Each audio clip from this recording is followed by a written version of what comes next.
সিরাজগঞ্জের তাড়াশ উপজেলার মাধাইনগর ইউনিয়ন বিএনপির সাবেক সাংগঠনিক সম্পাদক আমিনুল ইসলাম আমিনের বিরুদ্ধে ভোট দেওয়াকে কেন্দ্র করে একটি পরিবারের উপর হামলার অভিযোগ উঠেছে। তিনি ও তার লোকজনের মারধরে ৯ মাসের গর্ভবতী এক নারীসহ ৪ জন আহত হয়ে হাসপাতালে চিকিৎসাধীন আছেন।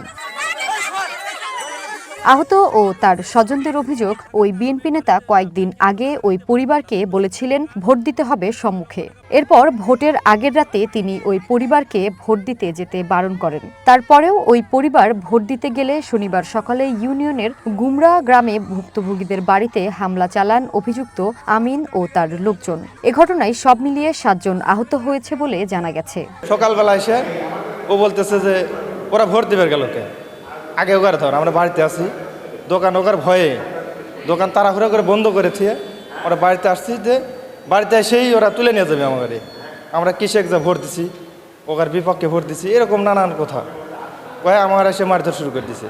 মারধর করছে, পাশাপাশি টাকা পয়সা যা ছিল অনেকটা লুটপাট এক কথা। আমিন ও ইউনিয়নের কী জানি পদে আছে অত জানি না, ওই নেতৃত্বে ওই আসেছে লাঠি নিয়ে, ওই লাঠি নিয়ে এসে সর্বপ্রথম বাড়ি ধরছে। খাইবার করছে ওই মতো অবস্থা এসে মনে করেন গেট ভাঙ্গে এসে মারিছে। এই অবস্থা মারবার লেগে ওই তার মানে ভাইস্তে বউ যেটা ওইটা ঠেকাবার গেছে, এই একটা আর আরেকটা দুইটা ঠেকাবার গেছে, ওদেরও মারছে। ভবিষ্যৎ হোক নিরাপদ, বিনিয়োগ হোক বিশ্বস্ত, আর আমার পছন্দ সল্ট বে। ওয়েলকাম টু সল্ট বে।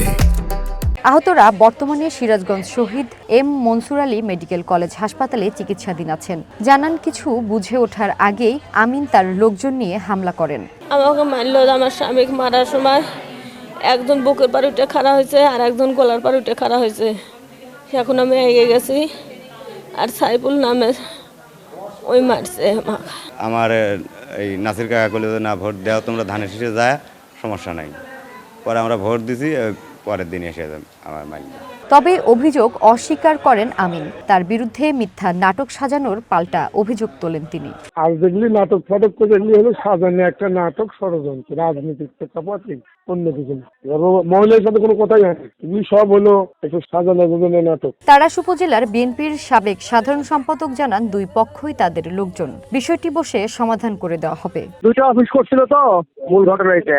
আমাদের মূল কমিটি এটা করছিল, ওরা ওখানে ডাকার পরেও আসেনি মনে হয়, কথা কাটাকাটি দুইটা সওয়াল নিয়ে বলে কথা কাটাকাটি, সেই জেরে একটু হয়েছে। দেখি লোক পাঠাইছে, ওরা একটা মিউচুয়াল কথাবার্তা বলতেছে, মেডিকেলে যাওয়ার মতো ওই একটা ছেলে বলে হয়েছে। হাসপাতালের দায়িত্বরত চিকিৎসক জানান, গর্ভবতী নারীর সন্তান পুরোপুরি স্বাভাবিক নেই, সেটি এই হামলা বা মারধরের কারণেও হতে পারে। ওনার আলট্রাসাউন্ড রিপোর্ট অনুসারে ওনার ফিটাল ডিস্ট্রেস আছে। হ্যাঁ, যদি একটা মায়ের ফিটাল মানে কোনো প্রকার মারামারি বা কোনো ধস্তাধস্তি এরকম কিছু থাকে, সেই ইফেক্টটা তো বাচ্চার উপরে পড়বে। এটা একটু বলা যায় একটা রিস্ক প্রেগনেন্সি, এখন মোটামুটি বলা যায় যে একটা রিস্ক প্রেগনেন্সি। এই মারামারির ঘটনায় দুই পক্ষের 2 জন আহত হওয়ার কথা জানান তাড়াশ থানার ওসি। খবর পেয়ে ঘটনাস্থলে পুলিশ পাঠানো হয়েছে বলেও জানান এই কর্মকর্তা।